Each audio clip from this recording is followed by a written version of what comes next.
Hi, my name is Jason Katipon, and welcome to my film movement project on German Expressionism. Who are the main creators and main proponents of German Expressionism? The main creators of German Expressionism are Fritz Lang and F.W. Murnau. German Expressionism was able to include the feelings of the artists and directors and did not focus on real life. There were two genres in German Expressionism, which were horror and film noir. Carl Laemmle and Universal Studios did participate in the creation of The Phantom of the Opera. Robert Wiene's Cabinet of Dr. Caligari was one of the first films in German Expressionism. F.W. Murnau's Nosferatu was the film behind the creation of horror films. As for science fiction, Metropolis, created by Fritz Lang, helped pave the way for the genre. This means that the proponents here are Fritz Lang, Robert Wiene, F.W. Murnau, and Carl Laemmle. Fritz Lang was an Austrian director. His films focused on people's luck and finding their own destiny. He was born on December 5, 1890. In his early life, he went through anti-Semitism. During his time in the U.S. in 1994, he went there to get ideas and learning about techniques when it comes to film. When he first started, his films were so long that it had to be split into two parts. He was part of the Austrian army during World War I. He ended up losing vision and sight in his right eye.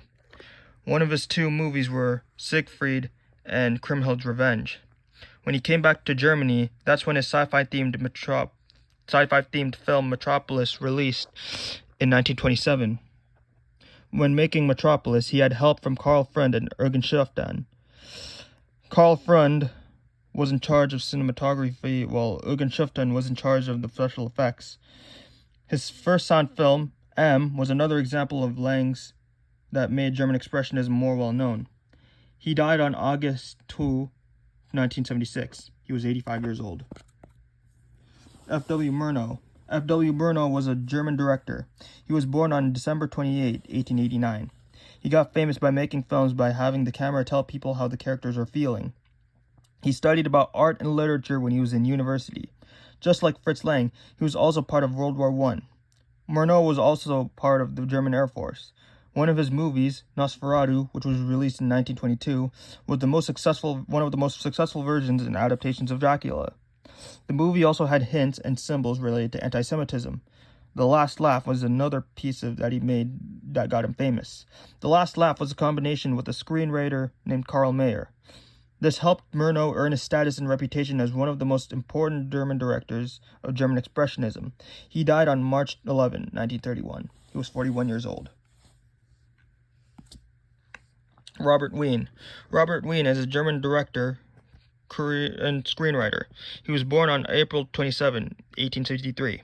Vienna University is where he studied before he was a director and screenwriter. The lighting and the contrast was always a shadow. This was one of the elements for his work on the Cabinet of Dr. Caligari, released in 1920. He used these ways of lighting to show the insanity and instability of what the main character is going through. The cameras were tilted and were at an angle. The atmosphere was scary and only the faces of whoever was in the movie was shown. He died on July 17, 1938. He was 65 years old. Basic goals, motivations, and tenets. The main principle of German Expressionism is that German filmmakers used film images and clips that were warped and or deformed. Images like these were used for representing fear and aspirations. German Expressionism was used to reject anything that is real. Most of the films were dramatic and promotes a comprehensive understanding of what makes us human. Back in 1916, the German government forbids foreign films and films made outside the country. Germans back then weren't interested in films that dealt with romance and action. They were more into films of betrayal and violence because that's what happened during World War I. These descriptions are what make filmmakers like Fritz Lang and F.W. Murnau use to make German Expressionism very important and influential to what cinema is like today. It even exists before it was used in cinema. One example of Expressionism is Edvard Munch's painting, The Scream. Different moods are shown because of the painting being distorted. Despite the movement no longer existing, bits of the elements exist because of Hollywood filmmakers like Ridley Scott and Tim Burton. They are both influenced by German Expressionism. The Cabinet of Dr. Caligari. The Cabinet of Dr. Caligari was a silent film with Robert Wien as the director. This was released on February 26, 1920.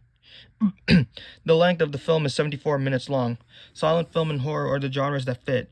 It's about a hypnotist who puts a somnambulist, a person who specializes in combining sleep and insomnia, under control for killing multiple people.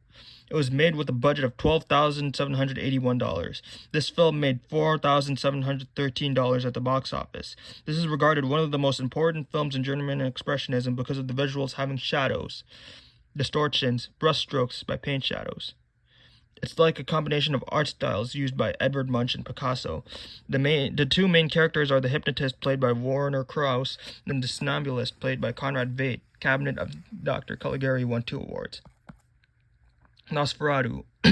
Nosferatu was directed by F.W. Murnau. It came out on March 4, 1922. It was about a vampire who wanted to devour his estate agent's wife.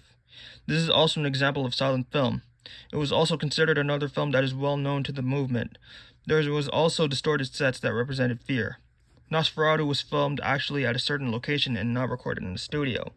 This helps in showing the dark themes like forests and storms. Some bits that were represented in Dracula were represented in Nosferatu. One example of that is that both of them are vampires that live in haunted castles. Another example is both movies having dark themes. The difference is that Count Orlok is the bad guy and Dracula isn't. The shadows, silhouettes, and costumes represent if there is German Expressionism or not. The cast consists of Max Schreck as Count Orlok, Gustav von Wangenheim as Thomas Hutter, his estate agent, and Greta Schroeder as Ellen Hutter, the wife of Thomas Hutter.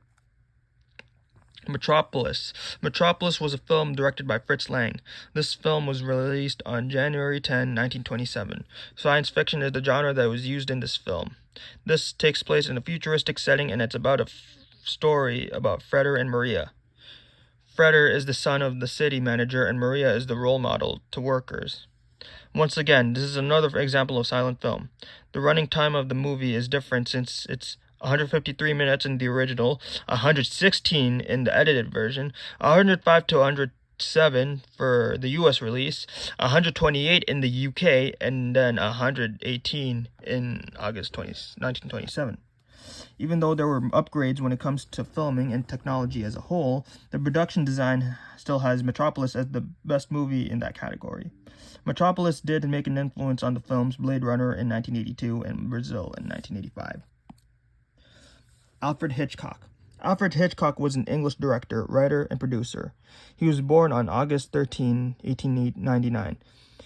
He was the man behind Psycho, North by Northwest, and Rope. The way of talking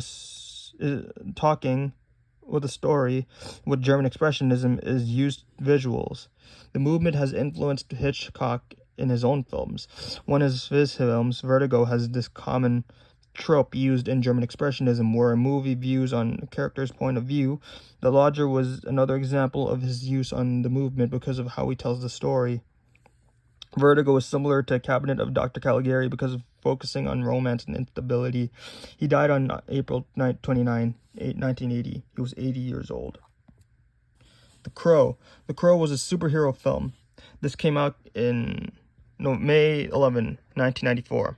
The length of this is 104 minutes long. The cast consists of Brandon Lee as Eric Draven, aka The Crow, Rochelle Davis as Sarah Moore, Ernie Hudson as Sergeant Daryl Albrecht, and many others. It's about a musician who gets murdered alongside his fiancée. Then one day he gets resurrected to get revenge on the men who killed him and his lover. The budget was $23 million. It made $94 million at the box office. This won 5 awards overall. It uses some stuff representing German Expressionism. The visuals do mimic how film noir is like. How the characters speak has given off encouragement is another example of how German Expressionism is used. Eric Draven's apartment looks similar to the set of the Cabinet of Dr. Caligari. Edward Scissorhands. Edward Scissorhands was a movie directed by Tim Burton. It released on December 14, 1990. It stars Johnny Depp, Winona Ryder, Diane West, Anthony Michael Hall, Kathy Baker, Vincent Price, and Alan Arkin. The budget was $20 million. It made $86 million at the box office. This tells the story of an incomplete experiment who has scissors for hands, who meets in family and falls in love with the daughter. It references German Expressionism because of the Goth-like castle. The mise-en-scène has differences between the two settings, one being a Goth-like castle and the other being a bright and colorful neighborhood. The curved staircase is another example of German Expressionism. Edward is similar to Count Orlok from Nosferatu. They both have heads in a strange shape and their teeth are being crooked. Orson Welles. Orson Welles was an American actor, director, screenwriter, and producer. He was born on May 6, 1915. His parents were separated when he was 4 years old. Before he did directing and producing, he was a stage actor. He also did radio in the 1930s. He is known for films like Citizen Kane, where he directed, produced, and played as the main protagonist, Charles Kane. It's mostly towards the plot and the scenes were represented. Specifically, he used stuff like having the cameras at a specific angle and distorting images. Those are two examples of German Expressionism used in the cabinet of Dr. Caligari in Nosferatu. He died on October 10, 1985. He was 70 years old. Batman Returns. Batman Returns is a movie directed by Tim Burton. This came out on June 19, 1992. The movie length is 126 minutes long. The budget is $50 to $80 million. It made $266 million at the box office. The genre is a superhero film because Batman is a comic book character created by DC Comics. This is the sequel to Batman, which came out in 1989.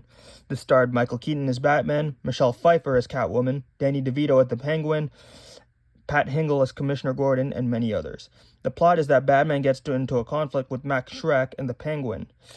Catwoman comes in to stop their plans. German Expressionism is known to have dark themes like shadows and silhouettes, dark settings like a vampire's castle, and having no color, similar to that of a film noir theme. Tim Burton. Tim Burton is an American filmmaker and animator. He was born on August 25, 1958. He is known for his movies like Planet of the Apes, Batman, Batman Returns, Edward Scissorhands, and many other famous flicks.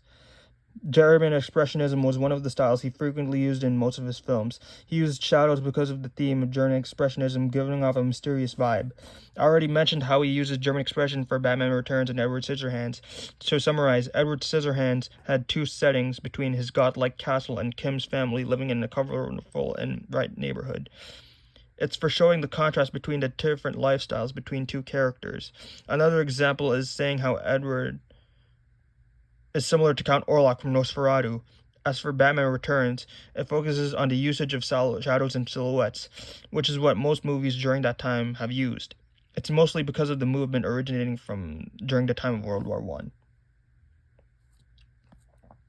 I. And these are the sources. Thank you.